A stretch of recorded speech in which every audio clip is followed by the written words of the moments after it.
All right, and welcome everybody to our virtual college exploration for all North and South Carolina students, sponsored by CACRAO, or the Carolinas Association of Collegiate Registrars and Admissions Officers, and StriveScan. Just to go through a couple of housekeeping items and kind of what to expect. Students, you can use the Q&A button to type your questions to the presenters at any time. You are muted and your video is turned off, so the panelists cannot see or hear you throughout the session. And this is just one of the many college presentations being offered. So you can check out our full schedule at www.cacrao.org. That's CACRAO.org. And this session is being recorded, so all of the sessions will be listed on our website at www.cacrao.org. All right, and I'm going to go ahead and turn it over to our presenters. Thank you. All right, good afternoon, folks. First and foremost, we're not all named Chad, so that's what you're going to see on your screen. I'm David Vollrath. I'm the Director of Admissions and Financial Aid here at the college. I'm also an alum, so I'm a former graduate of Brevard College with a business and organizational leadership degree, and then I started working here pretty shortly after my degree. I have a few other folks with me this afternoon. I want to have them introduce themselves, and then after they introduce themselves, we have some questions and things to go over with you all, but this is really about you guys. So feel free to use the Q&A box. Ask as many questions as you have. I mean, the idea is that you get the information about Brevard College that you need. So feel free to jump in there, ask a question, and we'll do our best to answer every question in this session. All right, so let's jump in. Xavier, would you like to introduce yourself to start? Yes, good afternoon. My name is Xavier Holmes Copeland. I am an alum from Brevard College also. I was here from 2014 to 2018. During my time at Brevard College, I majored in criminal justice with a minor in business organization leadership. I was also a student athlete. I played on the men's lacrosse team here at Brevard College. If you guys have any questions, just let me know.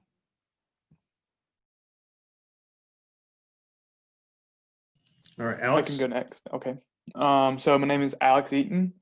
I am a sophomore here at Brevard College. I am currently a wilderness leadership and experiential education major with a minor in business. I'm interested in like anything to do with outdoors, mountain biking, hiking, you name it. It's me. I just recently joined the disc golf club. So if you have any questions about that, I'll be happy to answer. And I guess that just leaves me. Hey, everybody. I'm Emily Fisher. I'm a junior here at Brevard College. I'm a major in biology and a minor in chemistry and criminal justice. I won't bore you with everything that, I won't bore you with everything that I'm involved in at Brevard College, but the highlights are I'm a senior RA in BEAM, and all the jobs that I have held have encompassed everywhere except musical theater and fine arts. So if you guys have any questions, I've even worked in the cafeteria. So feel free to go ahead and ask them. All right, so we got a nice mix of folks here to answer your questions. So let me start with a little bit of overview about Brevard College for those of you that are unaware. We're a small school. We're about 767 students. We're located in Western North Carolina, so we're just about 40 minutes southwest of Asheville, and we're tucked right here in Brevard, North Carolina. So what you're going to find here is a small school, a small town, but a lot of opportunity. We have a lot of project work and a lot of partnerships with folks in the local area, whether it be local businesses, local shops, whether it be folks that want to get into the health sciences. We have opportunities here for exercise science, you name it. It's a lot of opportunity here to get into the community and build that resume a bit. So it's not just taking a class and reading a textbook and memorizing a paragraph. It's more than that. And what you're going to hear a lot about today is experiential education and how experiential education can benefit you as a student looking at a college degree and the next steps moving on from high school. So experientials loosely defined as taking some kind of concept. So you're learning something in the classroom and you're going to take that knowledge that you learned and you're going to go into whether it be the lab or into the field or what have you, and do something with that knowledge. So you're going to apply that knowledge to some project-based learning, essentially. And at the end of the day, there's going to be a reflection component to that. So you learn it, you do it, and then you reflect on it so that you have a chance to kind of tie everything together. So you tie what you read to what you did, And does that really match up with the two align? Sometimes they do, sometimes they don't. Sometimes your experience may be different than what you read in that textbook. But at Brevard, we feel that's the best way for you to learn, is to not only read and gather the knowledge, but to also do something with that knowledge. So with that being said, let's hear from our students and former students here about experiential education. So Emily, if you want to kick us off, first, if you'll tell us kind of what you like about Brevard, and then if you could spin that into experiential education and what some of your current classes are doing, or what some of the more recent classes have done with experiential education. Sure. So what brought me to Brevard was honestly community. I had a little bit of difficulty making friends in high school because I was just very to myself and everything, but here it let me get out and meet people, and it was scary at first, but I'm really thankful that I did it because now I have all these great opportunities, like being an RA. I get to interact with kids who were just like me and get them to get out. I can interact with people in the clubs that I'm a part of, and other leadership opportunities like that. So that's genuinely the biggest thing that I enjoyed about Brevard. One of the best things that tie into that is actually experiential education, because you're not just sitting in your classroom taking your notes. I mean, we do that, but we take the notes in preparation in order to go out and perform what we are about to perform. As a science major, it's a big deal to be able to do experiential education, because I can't learn how to do gram-stained bacteria from a textbook and then be expected to do it in life. I have to go out and do it. But I mean, it even works with little things, like we'll go to the Kings Creek, which is the creek that runs through our campus, if you guys have seen any pictures or videos of it. And we'll actually take algae concentrations in my biology class along the way and test that out to see if it affects the concentration of fish or plant life underneath, because the algae is taking all the sunlight away. In criminal justice, we go up and we have an attic all to ourselves where we basically just solve crime scenes that have been set up for us. We have mannequins. We throw pig's blood against the walls and measure the blood splatter. We do fingerprinting. There's just all sorts of different things that I've been able to do in just 3 years that now I know how to do, even though I did also read it in a textbook. Thanks, Emily. Alex, do you want to dive in and let us know kind of why you chose Brevard and how experiential education ties to that? Sure, I'd be happy to. So I saw Brevard College through, I think, either an email or a flyer in the mail. I was really drawn to the outdoor program, the Wilderness Leadership and Experiential Education program, and that's mainly why I picked Brevard. But I came for that program, and I've stayed for the community, the tight-knit friend groups, everything like that you get from a small school.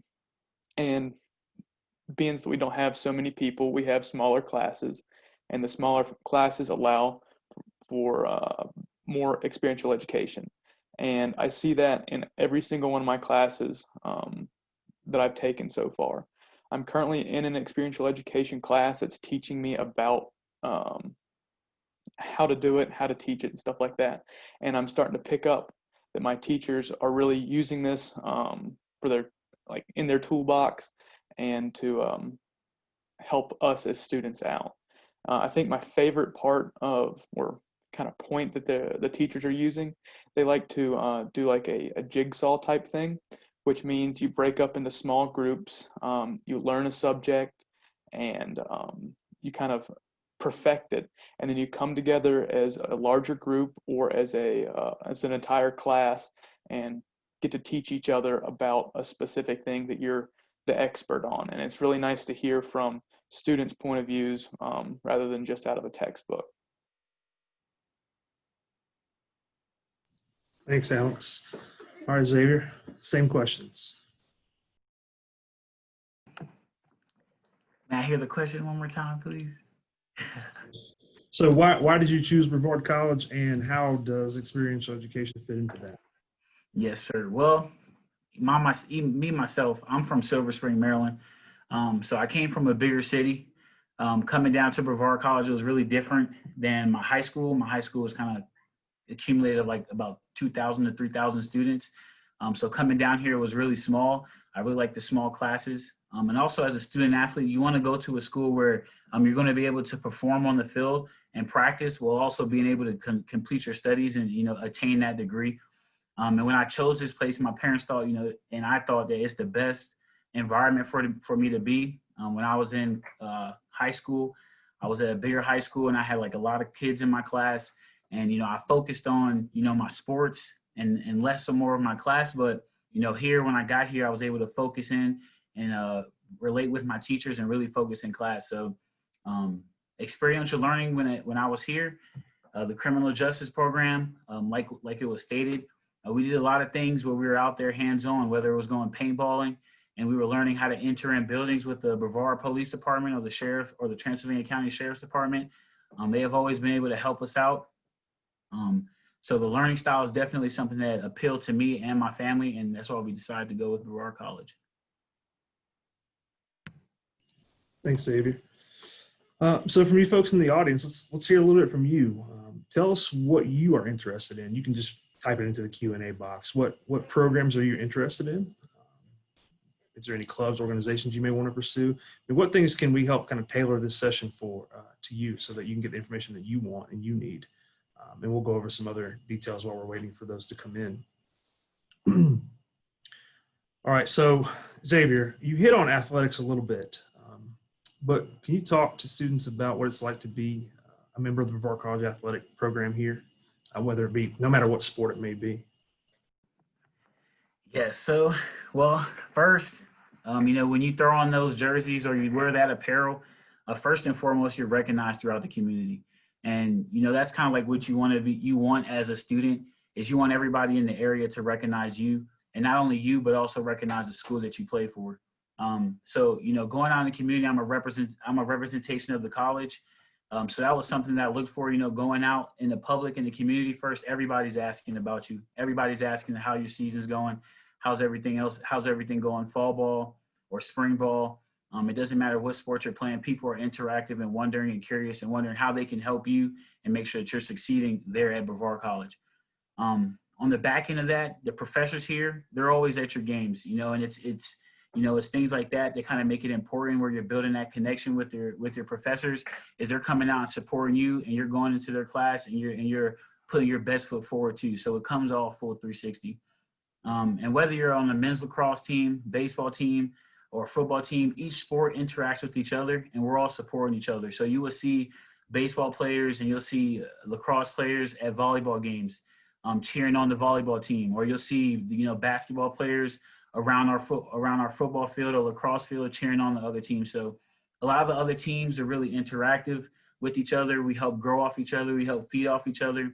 And it's things like that help progress the school and help progress athletics here. On top of that, the teachers and the students, the teachers and the coaches, they understand that, you are a student and you are an athlete. So times are specified for you to go and, have that one-on-one time with your teacher and do those experiential learning things where you're going out there, getting out there and taking care of your core classes. And then in the afternoon, your teachers respect that, you're going to have to go and practice and also make sure you're at the top of your level on the field. That way you can perform well and represent the school. So I can speak on that. Yeah, I think a lot of that is across the board. This tight-knit community, the way that folks interact with one another, and being a small school, like I said, about 767 students, you really have an opportunity to connect with people from all different areas. So whether it be in your same major or your same sport or living in the same residence hall, you see folks in the dining hall. I mean, you get a chance to really kind of branch out a little bit and connect with folks from different areas or, different backgrounds, different interests. About half our population is from North Carolina, but the other half is made up of about 32. We have 32 states represented in our population, as well as about, I believe about 10 international countries as well. So you really do get a chance to learn from your cohort and your students as much as you do from the faculty in some cases. So the idea of coming to a classroom, sitting in the back, taking notes, leaving, and not interacting is really not what you get at Brevard. Because we're only 15 students in a class, because we're only 700 plus students, I mean, you really, the coursework's a little bit more vocal. So I want to hear from you all a little bit on that. So tell us a little bit about your experiences in the classroom. So since they're small, what is the typical setup? I mean, obviously you do take some notes and things, but outside of that, tell us a little bit about what the interactions are like. And I'll let any of you start that would like to jump in on that. I can go ahead and speak. So has excuse me, been talked before on like experiential education and stuff like that. I know Emily mentioned something about the note taking and stuff like that. It all kind of starts, I found in all my classes, it all starts with a kind of like getting to know like a subject of some sort, and then you branch out slowly to where you're doing it yourself. You're not relying on your professors. They're just there to make sure that you're not going to go off the rails. But I think the best example that I've had is my chemistry class last semester. So we had a lab day and 2 class days. Our 2 class days, we were learning concepts and stuff like that. But our lab days, we would come into our lab classroom, and she would kind of set up the experiment and tell us what we're doing, and then just say, go have at it, basically. And we were able to learn and make mistakes ourselves while being coached by somebody that really knows what they're doing, not just a bunch of freshman college students.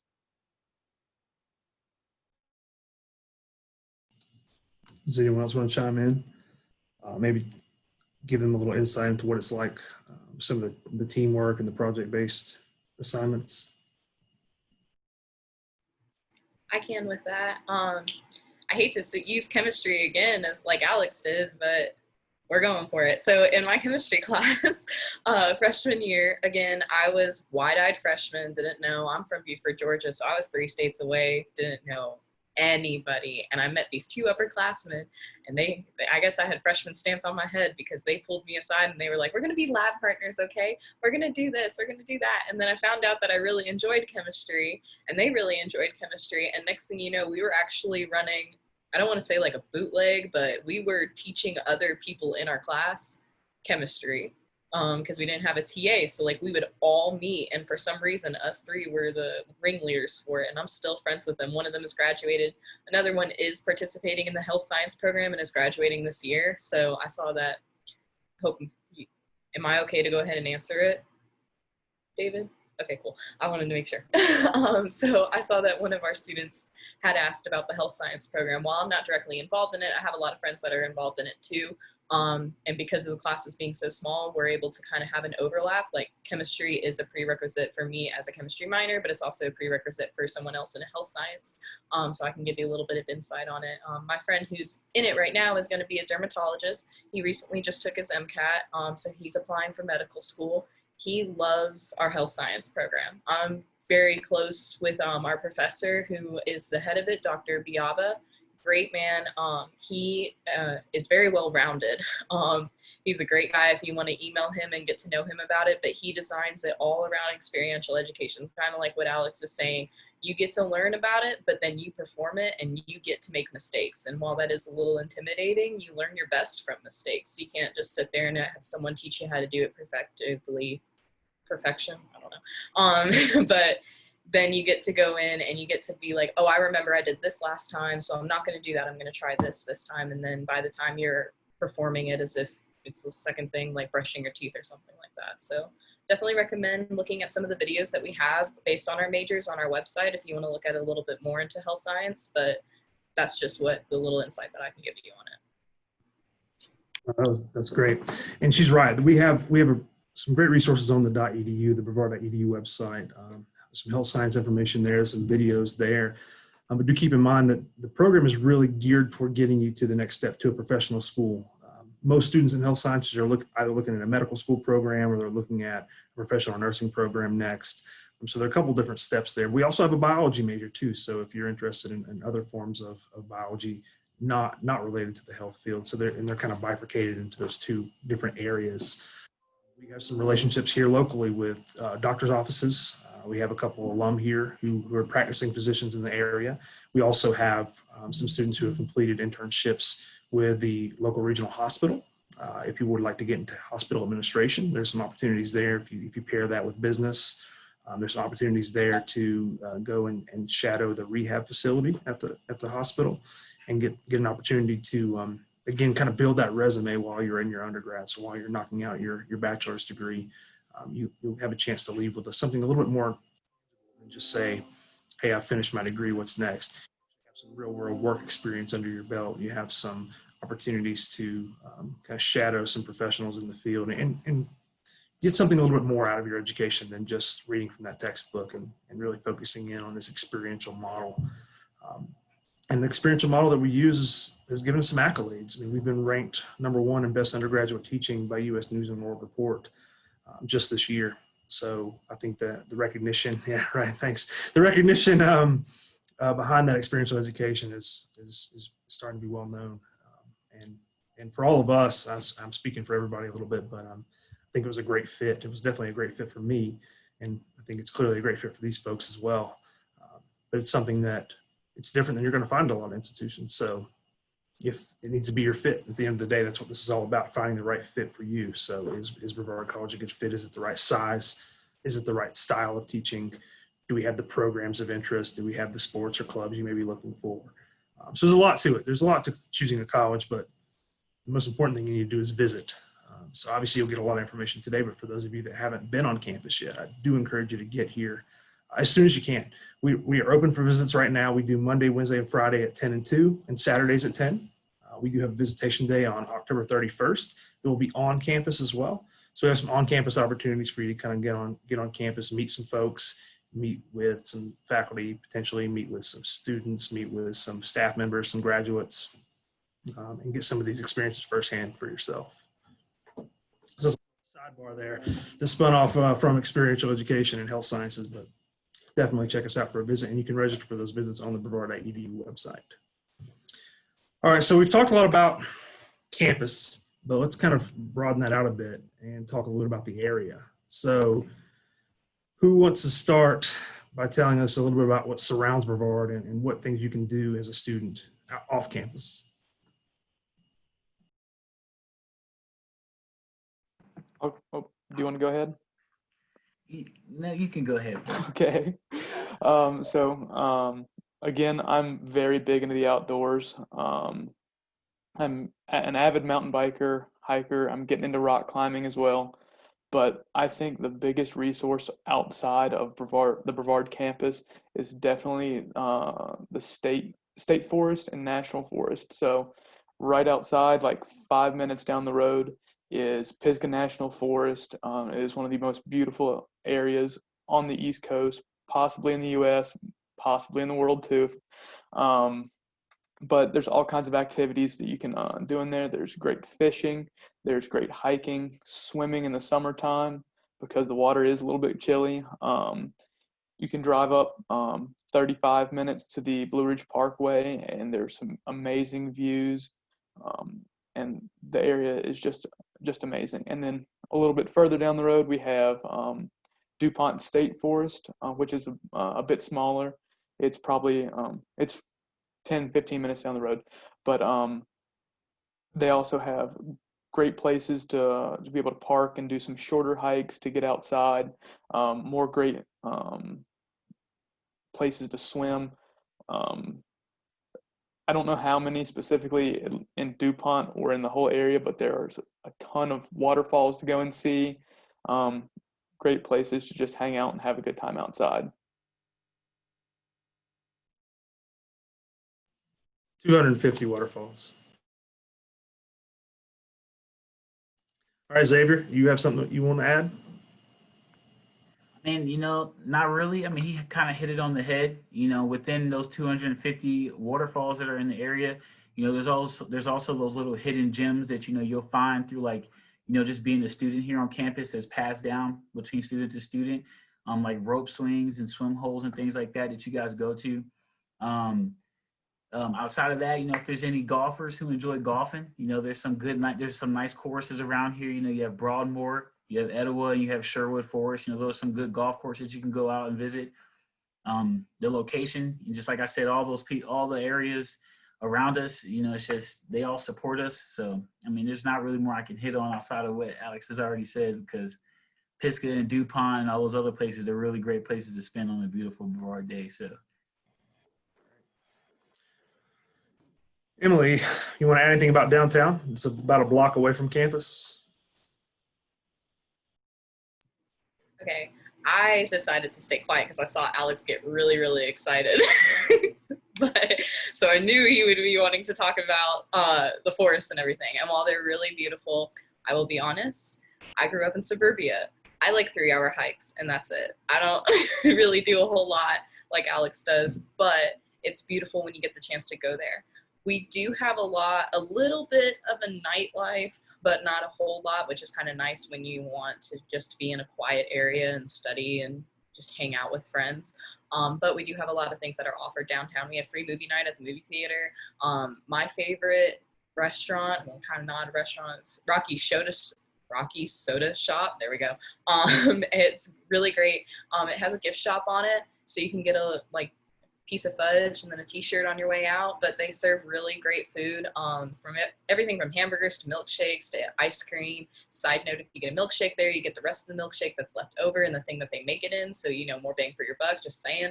And we also have all these really cool shops like rock shops, really cool thrift shops that you never thought that you'd see, like Southern Comfort, not Southern Comfort, Southern Outfitters or something like that is here, or something like that.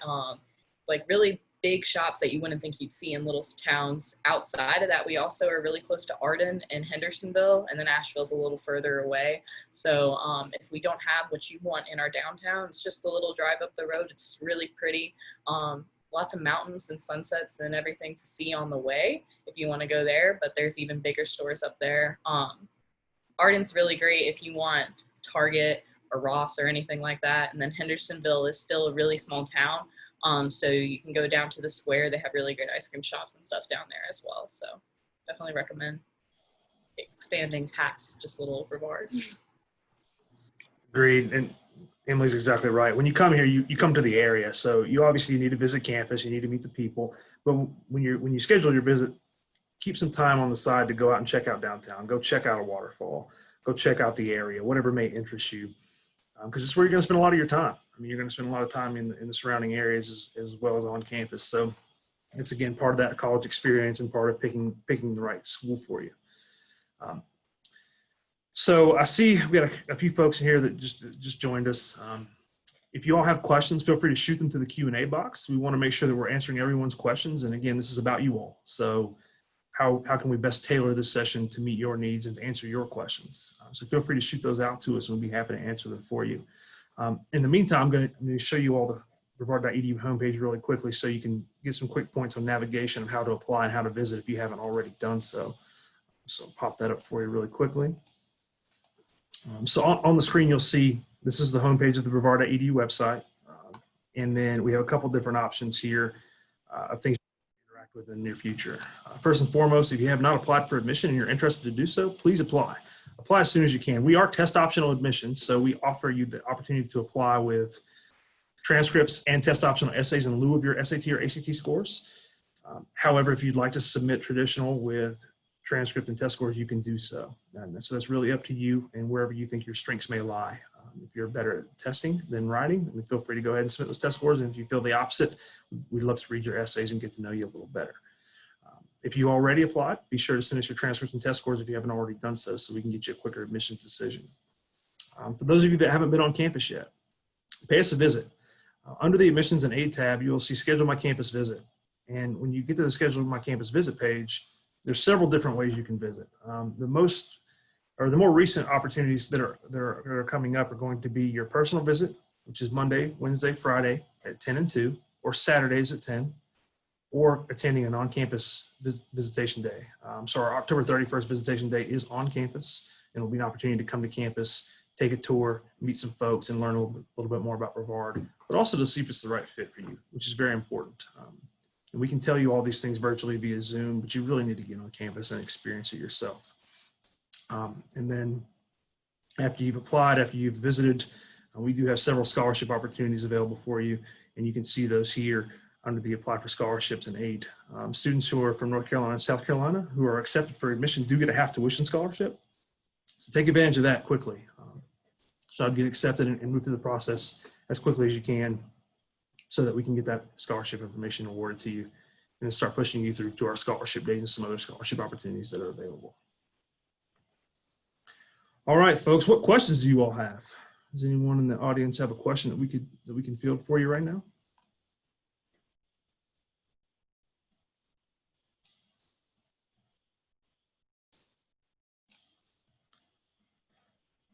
Emily, Alex, Xavier, so while they're taking a couple minutes to think about that, is there any parting remarks or anything else that we didn't cover you all would like to leave these students with?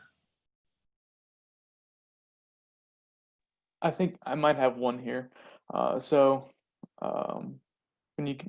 you decide to come, when you get on campus, the best thing to do is to get out and to try just about everything you can. Get out and experience, make friends, go to clubs, stuff like that. I kind of missed out on that my first semester, and I didn't realize how much fun I was actually missing out on by going to these clubs, taking advantage of the free movies and stuff like that. But it's just important to get out and push yourself outside of your comfort zone. And thanks, Alex. So we had a couple of questions here. Do we have merit awards? Yes, we do have merit awards. So North Carolina and South Carolina students get the half tuition scholarship. The students who are outside of North Carolina are awarded the merit award since they're not half tuition eligible. All those scholarships range somewhere between $10,000 and $14,200 per year. And we also offer other merit scholarships such as the honors program. So for students who are a part of the honors program, we will have applications opening soon, and we will have scholarship day in December. We're going to have our round of interviews for the honors program. And that does carry $1,000 per year scholarship as well. For out-of-state students, the question is, do we have scholarships for out-of-state? Yes. Merit awards, the honors program is available. The Institute for Women in Leadership program is available. It also carries $1,000 per year scholarship for all students that submit their enrollment fee early. So if Brevard College is the right fit for you or in your top 3, I do recommend that you submit your enrollment fee.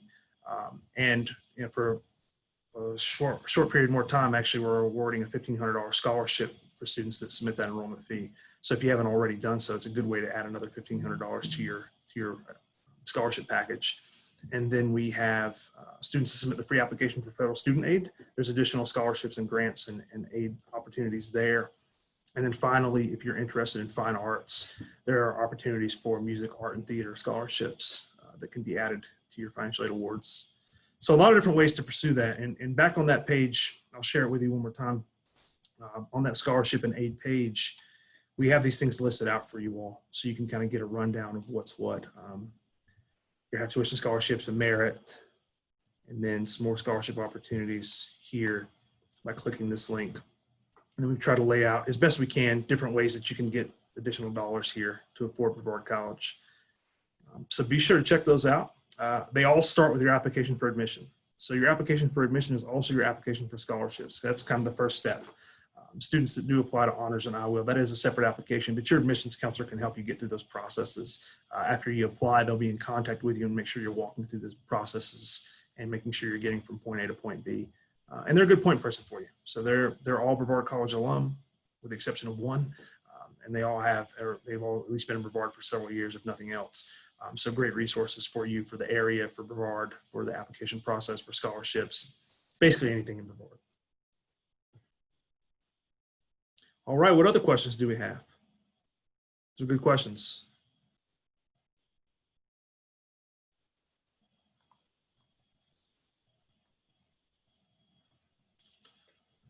Okay, folks, I think that might be it for the questions. So a couple parting remarks, just make sure you apply if you haven't done so.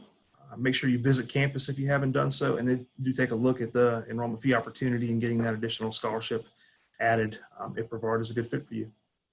Thanks a lot for attending today. I'm going to turn it over for closing remarks.